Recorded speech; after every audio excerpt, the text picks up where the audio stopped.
Welcome everybody to this edition of Attention Talk Video. I'm your host, Attention Coach Jeff Copper, and with us in our makeshift studio is psychiatrist Kenny Handelman. Kenny, welcome to the show. Thank you very much for having me. Kenny, you wrote a book called Attention Difference Disorder. I'm intrigued by that title. What inspired it? Well, the idea of attention deficits, of course, that's the term, right? Attention deficit hyperactivity disorder. But so many times, working as a psychiatrist with kids and teens and sometimes adults, and I would say your child or teen has an attention deficit. And one of the first things parents say is, how can you say there's an attention deficit when my son can play Xbox for 12 hours? Mm-hmm. Or if he loves reading, he can read for 8 hours. Mm-hmm. Or if he loves music or art, he does that for so many hours. Mm-hmm. And the issue is it's not always a deficit in attention, but it is always a difference. Mm-hmm. So that's one of the main things. Uh-huh. A second point to that is, I want people to think differently about ADHD. We have a medical model, we have a deficit-based model, and that actually, it's helpful to let people know this is real, that it's brain-based, there are genetic aspects to it, but it can also put people down, it can lower self-esteem, it can make people feel that they are bad on the inside. There's something critically wrong with them. We need to think differently about ADHD, and we need to look at strengths, we need to look at what's right, and we need to build people up. And you know, actually what's interesting is Attention Talk Radio actually got its name because I felt like many people pay attention to things a little bit differently, and I think when you're working with somebody with ADHD, you actually have to look at them differently.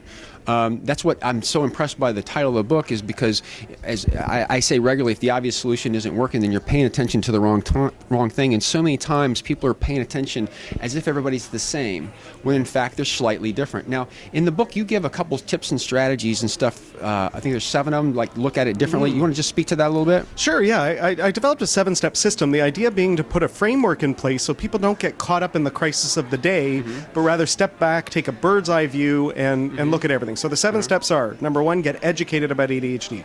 You need to know its impact. You need to know how it's affecting people. Step 2 is make sure you have a proper assessment. Can't get these 5-minute diagnoses.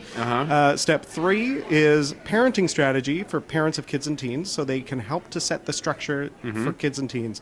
Step 4 is school strategies. Step 5 is medication. It's not the first step, it's not the only step. It's the 5th step. It's part of a comprehensive treatment plan. Step 6 are alternative treatments, because there's research behind things like omega-3 fish oils and even diet change and other lifestyle things and other alternatives. And step 7 is treatment integration, which is looking at coexisting conditions, depression, anxiety, learning, and behavior. It's also looking at how things change over time, because you know, the issues for an 8-year-old are different than the issues of a 12-year-old and a 16-year-old. And how you deal with that is differently based on those particular Absolutely, you have to adapt. Now, you practice up in Canada, right? Yes, I do. Whereabouts in Canada? Just outside of Toronto. Okay. I'm just kind of curious, do you find the Canadian culture with ADHD to be any different than the U.S. culture, or is it relatively the same? I think it's pretty much the same. We may not be quite as enthusiastic about diagnosing and prescribing. Probably there are lower rates of diagnosis and prescription. However, the same issues exist. There's this paradox of overdiagnosis and underdiagnosis. So some places people are getting diagnosed too quickly without a thorough assessment, and other places people really desperately need the right assessment and diagnosis and aren't getting it. So the issues are more or less the same.